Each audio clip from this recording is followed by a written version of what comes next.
दोस्तों, एक 22 साल का लड़का जयपुर के एक हॉस्टल में रहकर अपनी पढ़ाई पूरी कर रहा था।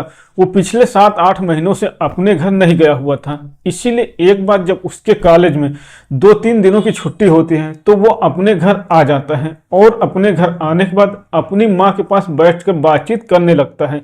वो अभी आकर अपनी माँ के पास बैठा ही था कि उसी टाइम उसकी भाभी बाथरूम से नहाकर बाहर निकल आती है। उसकी भाभी को नहीं पता था कि उसका देवर घर पे आ गया है, इसीलिए वो सिर्फ एक तौलिया लगाकर बाहर आ जाती है। लेकिन जब देवर अपनी भाभी को सिर्फ तौलिया में देखता है तो उसके ऊपर एक ही नज़र में मोहित हो जाता है। उसको लगता है कि मेरी भाभी इतनी हॉट है, मुझे तो अभी तक पता ही नहीं था। दोस्तों, इसके बाद पूरा दिन तो किसी तरह से बीत जाता है, लेकिन जब शाम होती है तो देवर अपनी भाभी के कमरे में घुस जाता है और उसके साथ शक्तिवर्धक दवाइयां खाकर बहुत ही जोरदार तरीके से शारीरिक संबंध बनाता है। भाभी के कमरे से पूरी रात में सिर्फ चीखने की आवाजें ही बाहर तक आती हैं। लेकिन देवर अपनी भाभी को इतना खुश कर देता है कि उसकी भाभी उसको हॉस्टल से हर हफ्ते घर बुलाकर उसके साथ शारीरिक संबंध बनाने लगती है। लेकिन कुछ दिनों के बाद दोस्तों, इस कहानी में बहुत ही खतरनाक मोड़ आ जाता है। इसीलिए पूरी कहानी जानने के लिए आप लोग बस कहानी में अंत तक बने रहिएगा। नमस्कार दोस्तों, मैं हूं राजन यादव। आप सभी का स्वागत करता हूं अपने YouTube चैनल पर एक नई कहानी के साथ। आशा करता हूं आप सभी लोग स्वस्थ होंगे और अपने परिवार वालों के साथ मस्त होंगे। दोस्तों, कहानी में आगे बढ़ने से पहले आप सभी लोगों से एक छोटी सी रिक्वेस्ट है। अगर आपने अभी तक हमारे चैनल को सब्सक्राइब नहीं किया तो प्लीज चैनल को सब्सक्राइब कर लीजिए और वीडियो को लाइक कर दीजिए। तो चलिए कहानी को शुरू करते हैं। दोस्तों, ये सच्ची कहानी राजस्थान के जयपुर जिले की है। जयपुर जिले में एक कस्बा पड़ता है शाहपुरा, और शाहपुरा कस्बे में एक गांव पड़ता है। इसी गांव की यह कहानी है। दोस्तों, एक गांव में एक परिवार रहता था। परिवार में माँ और उसके 2 बेटे थे। बड़े बेटे की उम्र लगभग 25 साल थी, उसका नाम प्रेमचंद था, जबकि छोटे बेटे की उम्र अभी 20 से 21 साल थी। बड़े बेटे की उम्र शादी के लायक हो जाती है, इसीलिए उसकी माँ एक अच्छी सी लड़की देखकर उसकी शादी करवा देती है। दोस्तों, घर में बहू आती हैं तो वो अपने पति के साथ अपने देवर और अपनी सास का भी बहुत अच्छे से ख्याल रख रही थी, इसीलिए घर में सब कुछ अच्छे से चलने लगता है। लेकिन जब प्रेमचंद की शादी हो जाती है तो उसके खर्चे भी बढ़ जाते हैं और जिम्मेदारियां भी बढ़ जाती हैं। इसीलिए वो बाहर मुंबई में कमाने के लिए चला जाता है। जब बड़ा भाई मुंबई कमाने के लिए चला जाता है तो उसके घर में उसका छोटा भाई, उसकी माँ और उसकी पत्नी रह जाती हैं। कुछ दिनों के बाद बड़ा भाई बाहर से मुंबई से पैसे कमाकर घर पे भेजने लगता है। इसीलिए जब घर में पैसा आने लगता है तो माँ अपने छोटे बेटे को पढ़ाई करने के लिए बोलती है। अपनी माँ की बात मानकर छोटा बेटा पढ़ाई करने लगता है और जयपुर के एक कॉलेज में एडमिशन ले लेता है और वहीं पर आकर एक हॉस्टल में रहकर पढ़ाई करने लगता है। दोस्तों, ऐसे ही 7 से 8 महीने का टाइम बीत जाता है।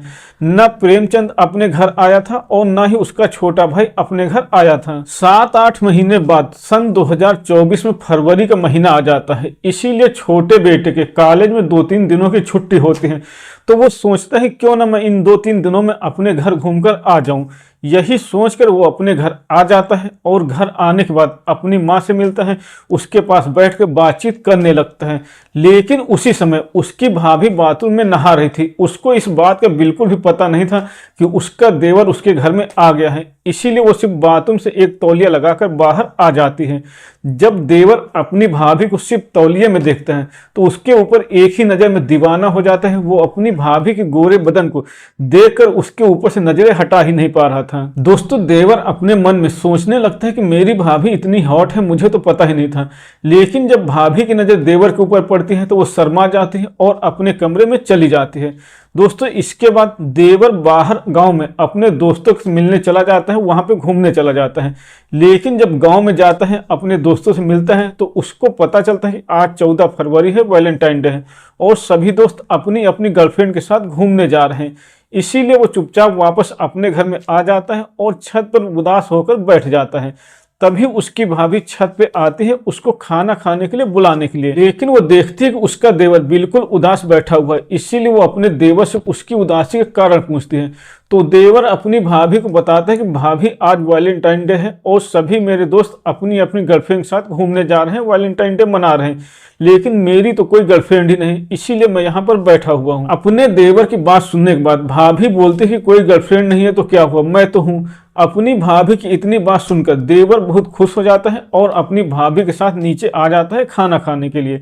इसके बाद पूरा दिन वो अपनी भाभी से बातचीत करता है और जब शाम हो जाती है तो सभी लोग रात का खाना खाकर अपने अपने बिस्तर पर लेट जाते हैं।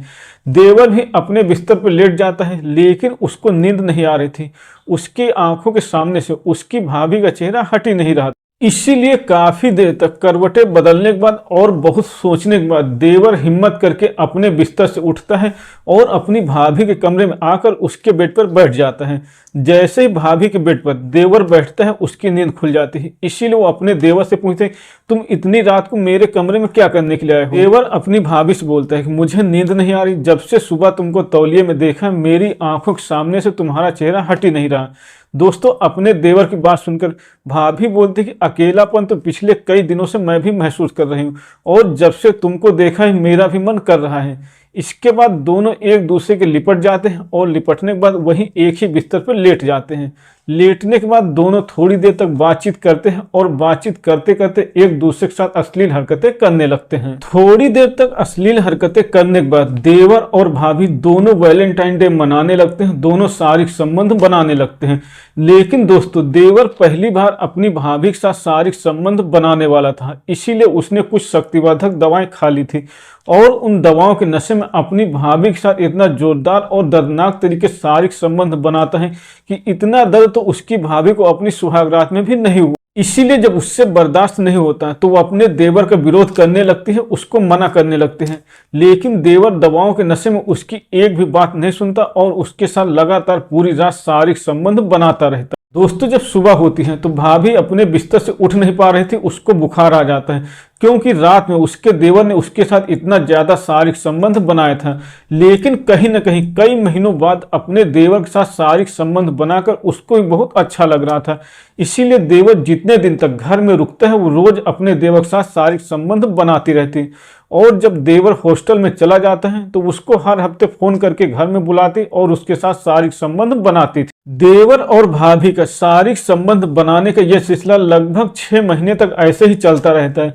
लेकिन जब देवर हर हफ्ते घर आने लगता है तो उसकी माँ को शक हो जाता है, इसीलिए वो दोनों के ऊपर नजर रखने लगती है और एक दिन देवर और भाभी को शारीरिक संबंध बनाता हुआ पकड़ लेती।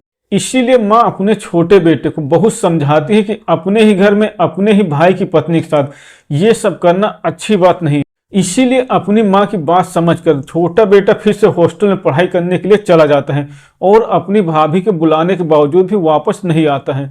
अब उसकी भाभी अपने पति के साथ रह रही है, लेकिन भाभी अपने देवर की मर्दानगी से बहुत खुश है क्योंकि देवर कभी न कभी उसकी इच्छा पूरी कर देता है। दोस्तों, देवर और भाभी का शारीरिक संबंध बनाने का सिलसिला पिछले साल से लगातार चल रहा है, पता नहीं आगे ये कब जाकर रुकेगा। तो दोस्तों, ये थी आज की कहानी। अगर आपको पसंद आई हो तो वीडियो को लाइक करें और चैनल को सब्सक्राइब करें।